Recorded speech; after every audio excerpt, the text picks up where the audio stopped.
Alrighty folks, welcome back to another one here out on the Dillon. We're going to be loading up some 223 as you can see clearly here. Nothing spectacular, we're just running some 55 grain berries projectiles with some Shooter's World match rifle. We've got a bunch of Lake City brass here. Already been prepped and everything off of the press beforehand. And so on stage one, we are running the universal decapping die from Lee, and that's just going to punch out any of that corncob media stuck in there, just so that doesn't interfere with any of our primers or anything like that. But you can see we've gone ahead and reamed these pockets out, so those military crimps are of no worry. We're using a pretty mediocre charge of the Shooter's World match rifle, right at 26 grains, and that's only roughly 50,000 psi, which is pretty significantly lower than the maximum if we go to 5.56 data. So this should be pretty soft shooting, pretty nice and easy on our brass, but we should still also be hitting 2,900 to 3,000 feet per second between a 16 and a 20-inch barrel. So this will make for some pretty good range food. We've already been cranking some out, but I figured I would bring you guys along, because why not? Everybody likes to reload some 223. I've not shot a lot of these berries bullets before. I mean, I've shot a lot of their pistol bullets. I've not shot their 224 55 grain before.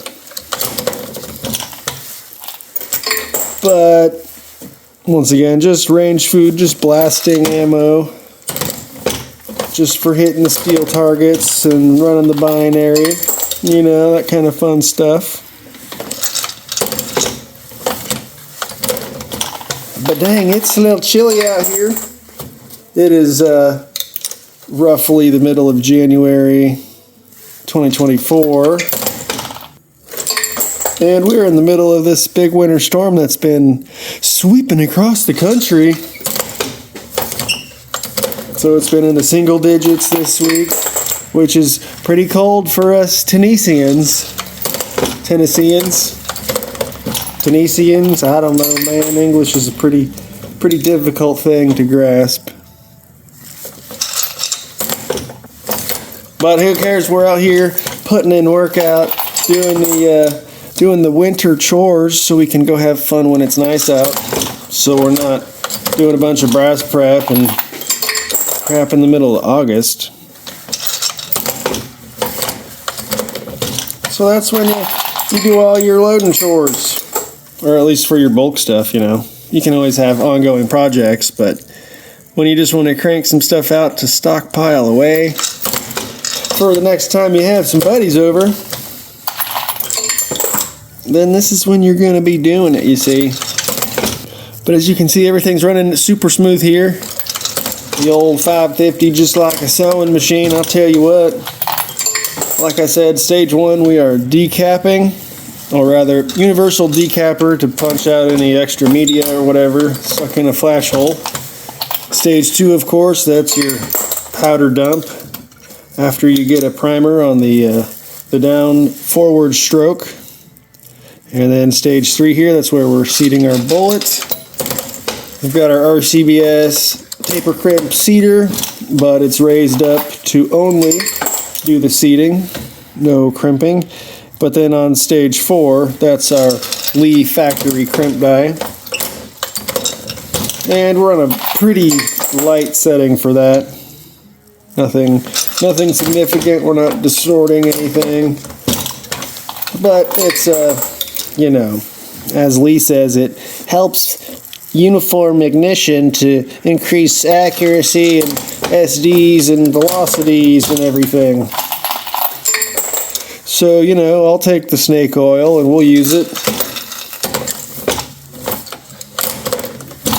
But I'm not looking for miracles here. We're just shooting the steel at 100 yards, so I could be like 5 MOA and wouldn't even know that I was missing, or wouldn't even know that it was that bad, you know. Torso-sized targets, they're pretty forgiving, really. But then when you get to them little tiny popper targets, you gotta actually hold steady there. But still, within 100 yards, they no big deal.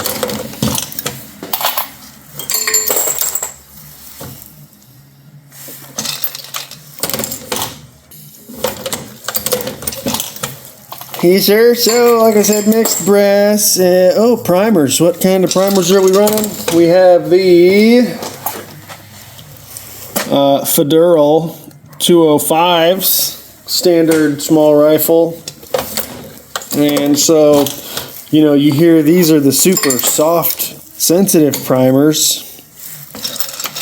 But then you hear people, all I ever load is Federal primers in my AR-15, and I don't worry about slam firing or anything like that.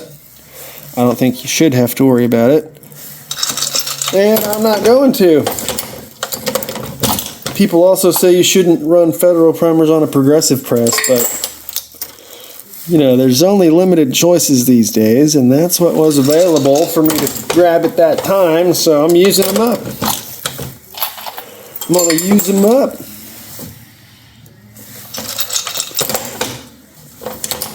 It was time to break out another 1,000 and run through them. So that's the box we picked for today, or however long this takes, really. But I've got a big bucket of brass down on the floor that's prepped and ready to go.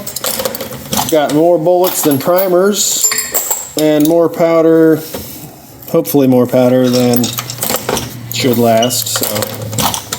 So we should have one consistent lot of at least 900 rounds, because I took one tray out of the primers like a year ago for something else, I forget, but I'm using them here today because I really hate this big stupid packaging, and I just want it out of my cabinet.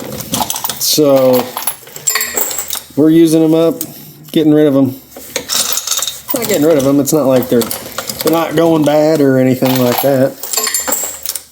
They're just as good as any of them. Some argue that they're the best. I can't say one way or another because I'm literally just a dummy, and you know, probably don't have the acumen to measure the differences between primers. But like I said a couple weeks ago now, this year, 2024, we're going to be working on further developing our rifle loading techniques. Really actually trying to zero in on a couple of loads rather than the standard, you know, here's 5 random charge weights we picked. One of those shot best, there's our load. No, we're going to try to go a little further than that. I've got I picked up the Hornady overall length gauge with some modified cases. So we'll be using that for 243, 308, and 223 here. All in the bolt guns, of course. I really don't care about my AR's accuracy. This is the ammo that goes into the ARs. But for my bolt guns, almost knocked the locator pin. Almost dropped it the second time. But yeah, for the bolt guns, I'm going to be measuring our jump to our lands, where we're jamming. We're going to be trying to find those seating depth nodes, trying to really tune that in.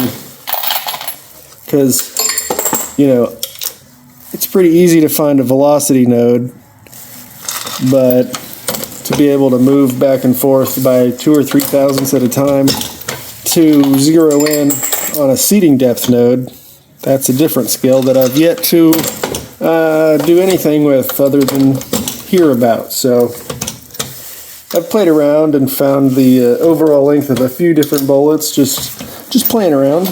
So yeah, we're going to be learning some stuff and getting better at reloading ammunition. More than just, look, I can crank out 1,000 rounds of 9mm and .223. Look at me go. Which is fun. This is, to me, this is calming and soothing and relaxing, and this is an hour much better spent than sitting on my ass, or like not going to the gym, or not editing other videos that I've already recorded and haven't opened up in Premiere yet. So at least I'm being productive here while I load my crappy bulk ammo.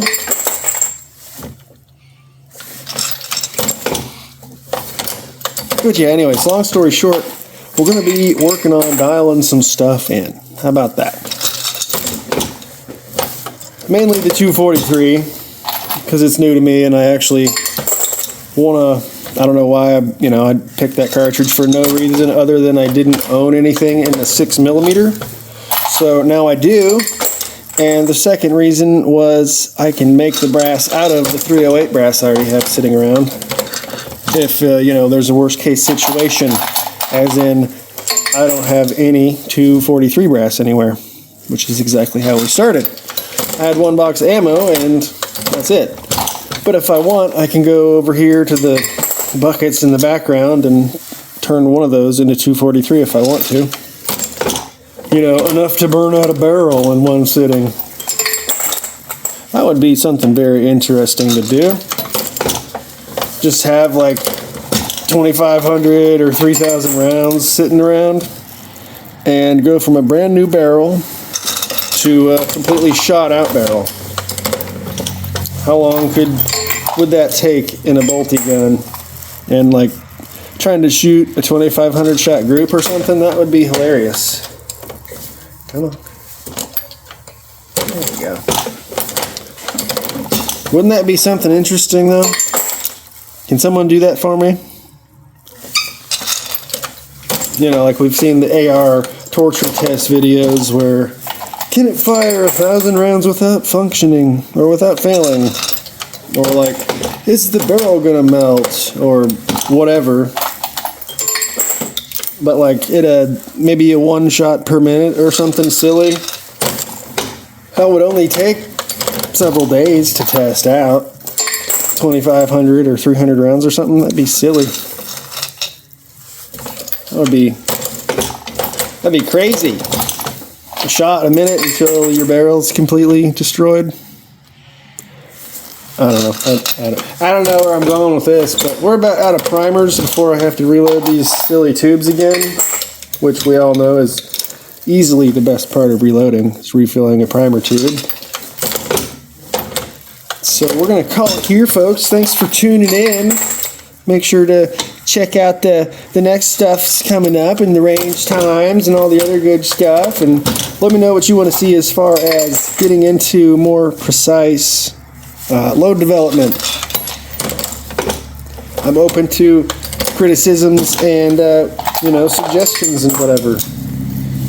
What are some of the methods that you use? Just jam it into the lens and call it good? Let the rifling seat your bullet for you?